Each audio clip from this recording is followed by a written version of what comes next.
set in Utah. Right side, one. Runners in the box for Orlando. The shot. And there's the first goal. Zelina. Now Pickett took it inside. And it just wide. Banda there. Banda takes over. McGlynn has to retreat. Far from Banda. Gets around.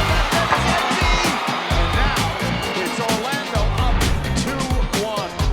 Here's Banda again. Here's Banda getting into the box, looking for a hat trick. Went near post and scored again. Banda 3, Utah 1. And that's the last kick of the game.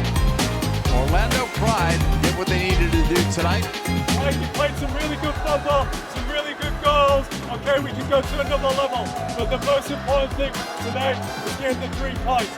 Barbara, congratulations.